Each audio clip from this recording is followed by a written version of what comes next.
जय माँ इंद्राक्षी, जय अम्बे। इंद्राक्षी धाम में दर्शकों, आप सभी का हम हार्दिक स्वागत करते हैं। आज के दिन जिन जातकों का जन्म दिवस है, मैरिज एनिवर्सरी है, उन सभी को हमारी तरफ से बहुत बहुत शुभकामनाएं। एक अचूक उपाय, सरल उपाय, और जो शायद आप सबको इस उपाय की ज़रूरत है। बहुत इसमें हम आपको साधारण तरीके से कुछ समझाने का प्रयास करेंगे, आप लोग ज़रूर समझिएगा। घर में समृद्धि सभी लाना चाहते हैं, घर में खुशहाली सभी लाना चाहते हैं, तनाव की स्थिति को सभी दूर करना चाहते हैं। आज एकाकी सा जीवन है, चाहे आपके कितने भी फ्रेंड मित्र क्यों ना हों, लेकिन वास्तविकता के रूप में अगर आप उंगलियों पर गिनने बैठें कि हमारे कितने हितैषी हैं या किसको हम अपने दिल की गम की बात बता सकते हैं, तो शायद बहुत लोगों के पास तो ऐसा कुछ है भी नहीं कहने के लिए कि हाँ, ये हमारा मित्र है या ये हमारा अजीज है जिससे हम अपने मन की बात कह सकते हैं। तो विषाक्त स्थिति उत्पन्न हो रही है, तनाव की स्थिति उत्पन्न हो रही है। ऐसी स्थिति में हमें घर की समृद्धि के लिए, खुशहाली के लिए, संकटों के विनाश के लिए क्या करते रहना चाहिए, जो आपकी संतान के ऊपर भी जिसका असर बहुत अच्छा है। साधारण सी बात है, लेकिन सुनने की बात है। आइए पहले हम आज का पंचांग बताएं, फिर आगे की चर्चा करते हैं। 12 सितंबर सन 2023, दिन मंगलवार, संवत 2080, भादो का महीना, कृष्ण पक्ष, तिथि त्रयोदशी, नक्षत्र आश्लेषा, राहु काल 3 से 4:30, दिशा शूल उत्तर दिशा। हम कई बार शांति की तलाश में हम न जाने कहाँ कहाँ जाते हैं। कई बार हम दूर दूर दर्शन करने के लिए जाते हैं, कई बार हम कहीं न कहीं किसी संत से मिलने के लिए जाते हैं, कई बार हम कहीं कंदराओं में कोई ऐसे साधु सन्यासी मिल जाएं, हम उनकी खोज में भी बहुत लोग ऐसे हैं जो जाते हैं। परमात्मा है, वो किस रूप में किसको कहाँ मिल जाएं ये कहना तो संभव नहीं, लेकिन परमात्मा का अस्तित्व है, ये बात सत्य है। अब देखो, आज घर घर में तनाव है, विषाक्त स्थिति है, कोई किसी का साथ देने को तैयार नहीं है, नाना भांति की बातें हैं। अब ऐसी स्थिति में, इन विषम संकटों में, हमें अपने बच्चों को भी अच्छी परवरिश देनी है, अच्छे संस्कार देने हैं, अच्छी बच्चों की ज़िंदगी बनानी है, और ख़ुद भी हमें तनाव मुक्त रहना है। अब हम क्या करते हैं, कई बार हम दूर दूर तो भटकते हैं, लेकिन जिस वातावरण में हमें रहना है, हम उस वातावरण को भूल जाते हैं। गहरा मतलब है, आसान है, समझने का प्रयास करें। कैसे? अमूमन व्यक्ति की ज़िंदगी 2 स्थानों पर कटती है। कहाँ? या तो उसके घर में, और या जहाँ उसका व्यापार है, या उसकी जहाँ जॉब है। ऐसा होता है। अब 2 स्थानों में ज़िंदगी व्यक्ति की कटती है, लेकिन मुख्यतः उसके लिए स्थान कौन सा प्यारा होता है? जहाँ वो रहता है, जहाँ वो सोता है, जहाँ वो खाता है। तो आज इस बात को समझने का प्रयास करें मेरे साथियों। अपने उस घर के वातावरण को हर समय भरसक प्रयास करके सुरम्य बनाने का प्रयास करें। अब वो बनेगा कैसे? आप अपने घर में अपनी गुरु मंत्र की साधना को या किसी विशेष व्यक्ति ने कुछ आपको राय दी है भक्ति से संबंधित, उस पर जोर दीजिए आप। अब बात को यूँ समझें, जो भूमि साफ स्वच्छ होती है, साफ स्वच्छ भूमि होती है, अच्छी मजबूत भूमि होती है, वहाँ उतने ही अच्छे वृक्षों का, पौधों का, फल का निर्माण हो सकता है। आप भूमि में संस्कार होते हैं, हर भूमि अलग अलग संस्कार लिए हुए होती है। यहाँ सेब की पैदावार हो सकती है, इस भूमि में अखरोट पैदा हो सकता है, यहाँ ये सब्जियाँ हो सकती हैं, यहाँ ये विशेष फूल हो सकते हैं। होता है ना? हम भारतवर्ष की ही बात करें तो भारतवर्ष में आप देखो, ठंडे इलाकों में भगवान की करिश्मा, गर्म चीज़ें पैदा होती हैं। अखरोट होता है, बादाम होता है, चिलगोजा होता है, गर्म चीज़ें पैदा होती हैं ना। भगवान का करिश्मा है कि भाई यहाँ ठंड ज़्यादा होगी तो यहाँ गर्म चीज़ें इनको आशीर्वाद के रूप में दी जाएं। अब हम अपने पूर्वी और इस क्षेत्र की बात करें यहाँ गर्मी ज़्यादा होती है, जहाँ गर्मी ज़्यादा होती है वहाँ भगवान ने व्यवस्था कर दी ठंडी चीज़ों की, खरबूजा, ककड़ी, ये सब ठंडी चीज़ें हैं। कहने का भाव, प्रकृति बड़े हिसाब से अपना रंग बदलती है और प्रकृति बड़े हिसाब से संयमित तरीके से भगवान से सब कुछ भगवान ने बनाया है। अब हम अपनी बात पर आ रहे हैं। जिस घर में हम रह रहे हैं उस जगह के संस्कार कैसे हैं, वहाँ का वातावरण कैसा है, वहाँ जो बच्चे आपके पढ़ रहे हैं उनकी पढ़ाई पर, उनके मनोमस्तिष्क पे कैसा असर पड़ रहा है। हाँ, आप बाज़ार में जाइए, आपके विचार बदलेंगे। आप किसी धूम धड़ाके वाले इलाके में जाइए, आपके विचार बदलेंगे, क्योंकि वहाँ का वातावरण ऐसा है। आप शमशान भूमि में जाइए, आपके विचार बदलेंगे, क्योंकि वहाँ का वातावरण ऐसा है। आप मंदिर में जाइए, वहाँ का वातावरण अपने हिसाब से है। तो भाव क्या हुआ कि भूमि के संस्कार और वहाँ का वातावरण आपके अनुकूल होना चाहिए।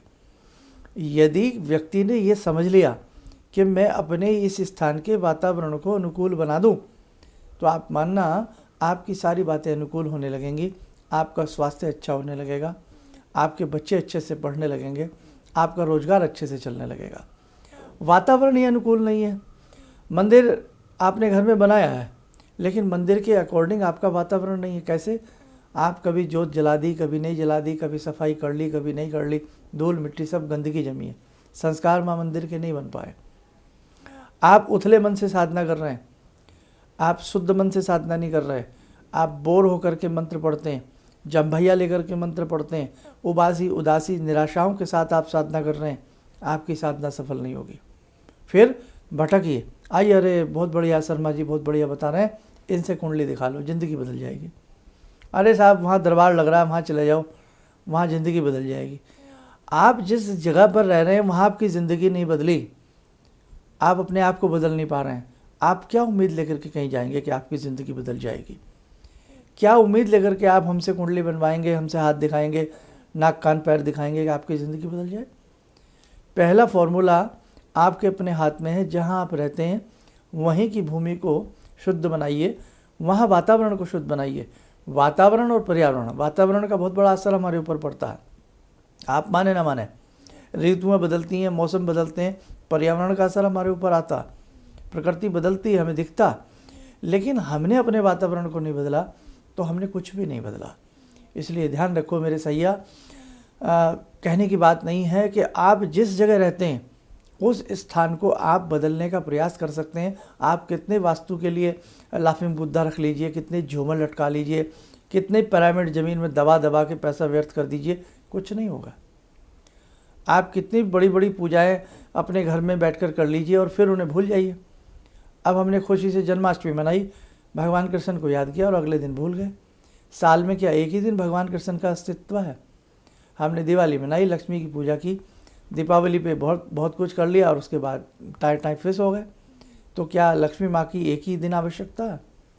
हमने गुरु का पूजन कर लिया, गुरु पूर्णिमा गए, साहब बोरी भर के फूल ले गए, गुरुदेव के चरणों में चढ़ा दिए, साहब मुकुट भी गुरुदेव के सिर पर रख दिया, लेकिन उसके बाद हम भूल गए। तो क्या गुरु जीवन में एक ही दिन के लिए आते हैं?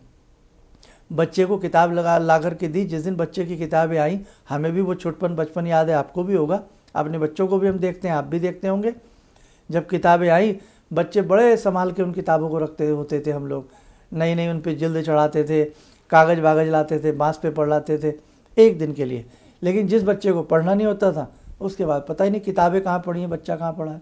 तो क्या वो किताबें साल भर नहीं पढ़ने वाली होती? साल भर उन किताबों को पढ़ने के बाद ही एक बच्चा होनहार स्थिति में आता, अव्वल दर्जे में आता, फर्स्ट श्रेणी में आता है। जीवन की सारी कलाएँ हमारे अंदर भरी पड़ी हैं, लेकिन कई बार हम उन्हें भूल जाते हैं, हम भटक रहे हैं। आज मैंने देखा है व्यक्ति बहुत भटकाव में है, बहुत ही भटक रहा है। बस अपने लालच की बात सुन ले, तपाक से उसके मुंह में पानी आ जाता है। कोई भी जरा सा लालच दे दे कि आपकी ज़िंदगी बदल जाएगी, आपका ये हो जाएगा, हम लालची हो जाते हैं। भैया आप ध्यान रखना, अपने मरे बगैर स्वर्ग नहीं मिलता, मानते हो ना? और अपने कर्म किए बगैर हमें अच्छा भविष्य नहीं मिलता। तो आप कहीं भी, आपको भटकने की आवश्यकता नहीं है, आपके घर में सारी शक्तियां हैं। आपके घर में भी वही भगवान है जो भगवान आप ढूंढ रहे हैं। समझ गए?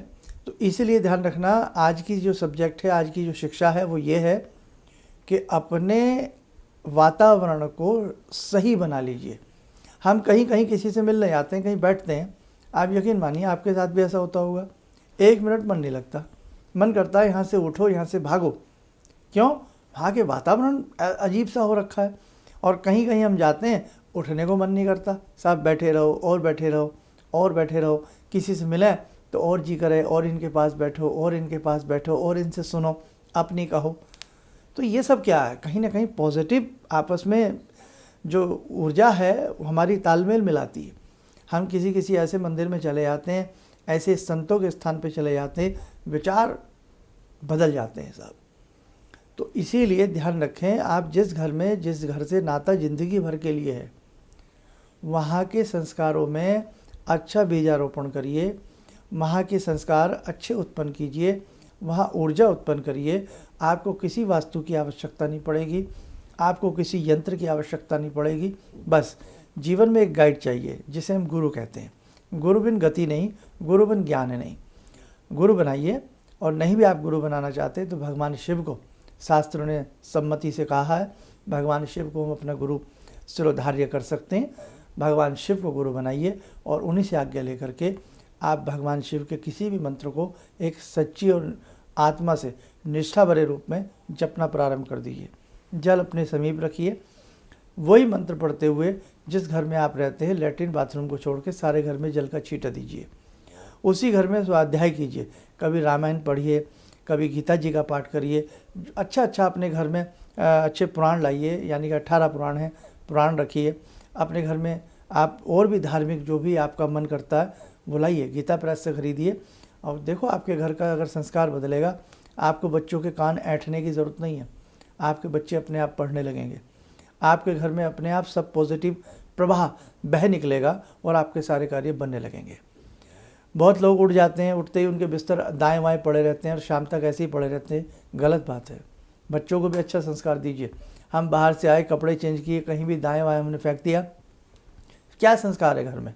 बताइए। घर में मायूसी रहेगी, घर में उदासी रहेगी, बर्तनों का ढेर लगा है, कोई सफाई का मतलब नहीं, भगवान के दरबार में जाले जमे हैं, धूल मिट्टी जमी है, कोई मतलब नहीं। बस कई बार बहाना शरीर ढूंढ लेता, अरे हम तो आज बीमार हैं, थक गए, अब काम नहीं करेंगे, अरे आज तो हमारा ये काम नहीं हुआ, अब हम आगे क्या करेंगे। तो ध्यान रखो भैया, कोई किसी का साथ नहीं देता है। आपका अपना कर्म, आपका पुरुषार्थ, आपकी मेहनत ही आपके काम आएगी। इसलिए मेरे बच्चों, आप कहीं भी मत भटकिए, भगवान आपके घर में है, उन्हें अच्छे से ढूंढने का प्रयास करिए। दूध में माखन घी दिखता नहीं है लेकिन होता है, लकड़ी में अग्नि ईंधन दिखता नहीं है लेकिन होता है, पत्थर में मूर्ति दिखती नहीं है, और जब शिल्पकार उसे छेनी हथौड़ा लेकर के उकेरता है ना, तो जैसा रूप चाहता है वैसा रूप वो पत्थर का बना लेता है। तो जैसा संस्कार हम चाहेंगे हम भी अपने घर का बना सकते हैं, लेकिन हमें अच्छे से सारी चीज़ें पता होनी चाहिए। बस कहने का भाव, वातावरण को बदल लीजिए, वातावरण को सुरम्य अच्छा बना लीजिए, आपके कार्य अपने आप अच्छे होने लगेंगे। आइए, समय हो चला आज की ध्यान साधना का। जुड़ते हैं उस जगजननी से, उस भगवती से। हे जगदम्बा, आप सभी का कल्याण करना, सभी की जो भी इच्छाएं हैं, हे भगवती, कामनाएं आपकी कृपा से पूर्ण हो। ॐ सिन्दूरारुणविग्रहां त्रिनयनां माणिक्यमूलस्फुरात् स्तारानायकशेखरं स्मितमुखी भापेन वाक्छोरुवां पाणिभ्यामलपूर्णरत्नचषकां रत्नोत्परां बिभ्रति सौम्यां रत्नगटस्थरक्तचरणां ध्यायेत् पराम् अम्बिकां खड्गं चक्रगदेषु चापपरिगान् शूलम्बुशोण्डिं शिरा शङ्खं समदधतीं करे स्त्रीनयनां सर्वाङ्गभूषावृतां नीलास्मद्युतिमास्य पाददशकां सेवे महाकालिकां यामास्तो स्वपितैहरो कमलजो हन्तुं मधुं कैटवम् विद्युद्दाम समप्रभां मृगपते स्कन्दस्थितां भीषणां कन्या विहकरवालखेटविलसा धस्ताविरासेवितां हस्ते चक्रगदाशिखेटविशिखां चापं गुणं तर्जनीं विप्राणामलिलात्मिकां शशिधरां दुर्गां त्रिनेत्रां भजे।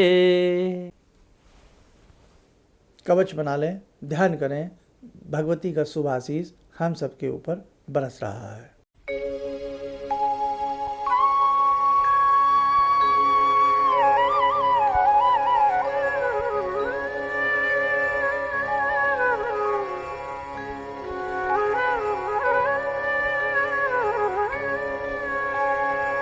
ओम बोलते हुए नेत्र खोलें, सामान्य हो जाए। एक चीज़ और, उसी श्रृंखला में एक श्रृंखला से हम भी आपको जोड़ना चाहते हैं। आप फर्स्ट नवरात्र से हम आपको एक दिव्य साधना प्रदान करेंगे। मंत्रों को आप जानते ही हैं जो देंगे हम आपको, लेकिन जब एक साधना सामूहिक रूप में बड़े पैमाने पर की जाती है तो उस साधना से बनने वाला जो वातावरण है वो बड़ा सौम्य हो जाता है। अभी हम आपको डिक्लेयर कर देंगे, 2-4 रोज़ की बात है, कि कैसे कैसे आपको वो साधना करनी है। 24 घंटे सबको परमात्मा ने दिए हैं, उस 24 घंटे में से 24 मिनट की हम आपको साधना देंगे। कोई डबल करना चाहे सुबह शाम में भी कर सकता है, अपने समय के हिसाब से करना चाहे कर सकता। कोई ऐसी बाउंडेशंस उसमें नहीं है, ना ही किसी प्रकार के पैसे का खर्च है। ठीक है, खर्च है तो 24 मिनट आपके लगने हैं, और अपनी ज़िंदगी को बलवान बनाने के लिए हमें 24 मिनट देने चाहिए। एक शर्त, गुरुदक्षिणा के रूप में आप कम से कम अपने साथ 3 व्यक्ति, 5 व्यक्ति, 11 व्यक्ति, 21 व्यक्तियों तक हमारा वो संदेश पहुंचाना, ताकि वो लोग भी जुड़ें उस दिव्य साधना से, उन्हें भी लाभ मिल सके। साधना में हम बहुत सारे मंत्र नहीं देंगे, ज़्यादा से ज़्यादा आपको 2 मंत्र देने का मंतव्य है। करिए, और जब एक विशेष समय में एक बड़ा ग्रुप उस साधना को करता, आनंद आता है। साधना की ऊर्जा तप शक्ति इतना हो जाती है कि उससे हमारे कार्य बनने लगते हैं, हमारा जीवन संवरने लगता है। अधिक जानकारी के लिए इसके लिए हम अलग से एक विशेषांक, एक अंक बना देंगे, उसको आप अच्छे से सुनना, और उसी अंक को आप अपने मित्रों में, संबंधों में शेयर करना, ताकि वो लोग पूरी बात को समझ करके आपका साथ दें, आपके साथ जुड़ें। और अब जो समय है ना, वो जुड़ने का समय है, बिखरने का समय नहीं है। ध्यान रखें, सनातन संस्कृति को बड़े तरीके से बिखेरने का प्रयास किया गया है। आज कितने हिंदू न जाने कहाँ कहाँ से अलग अलग हो चुके हैं। आज हमारे मंदिर में केवल पुजारी जी अकेले घंटी बजा रहे हैं, शाम को आरती में 5 लोग भी इकट्ठा नहीं हो पाते हैं। हकीकत बता रहे हैं हम आपसे, समझे आप। इसलिए ध्यान रखना, बहुत विषाक्त और विषैला समय आगे प्रस्तुत हो सकता है।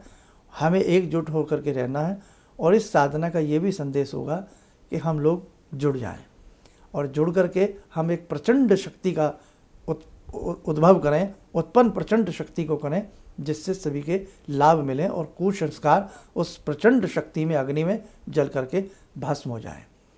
बस आपको जुड़ना है। आपके मन में अच्छे भाव होंगे तो भगवती आपको जोड़ेंगी, जीवन अच्छा होना होगा तो ज़रूर आप जुड़ेंगे।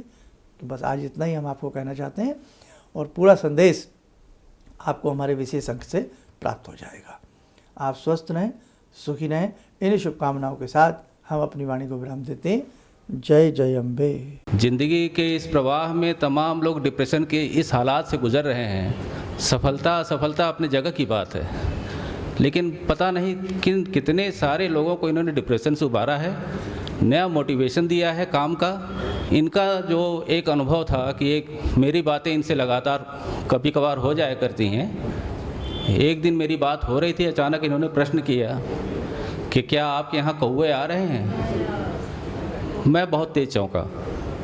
करीब 4-5 दिनों से कौओं का झुंड मेरे घर पे मंडरा था। तो मैं यही सोचने परेशान था, ये शुभ है अशुभ है, क्या चीज़ है। तो मैंने प्रश्न किया कि क्या मैंने आपको बताया कि मेरे घर में कौए आ रहे हैं? कहने नहीं, मुझको दिखाई पड़ रहा है। तो कुछ तो अलौकिक है इनमें। दूसरा क्या, जो इनका उद्देश्य है, जब महाकुंभ में आए थे, मेरी इनसे वार्ता हुई, तो मैंने इनका उद्देश्य जानना चाहा कि किस उद्देश्य के लिए आप काम कर रहे हैं। तो जो उद्देश्य उन्होंने मुझको बताया, मैं मन से इनके उद्देश्य के साथ जुड़ गया। इनके साथ तो जुड़ा था ही, अब इनके उद्देश्य के साथ भी हूँ मैं।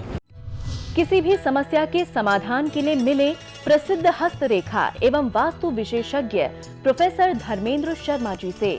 नोट: शिविर में भाग लेने हेतु एवं व्यक्तिगत रूप से मिलने के लिए कॉल करने का समय सुबह 10 बजे से शाम 6 बजे तक। हमारे विभिन्न ज्ञानवर्धक कार्यक्रम देखने के लिए आप हमें अभी सब्सक्राइब करें, बेल आइकन को प्रेस करें ताकि आप देख सकें हमारा कार्यक्रम सबसे पहले। और अधिक जानकारी के लिए फेसबुक पेज को लाइक करना न भूलें।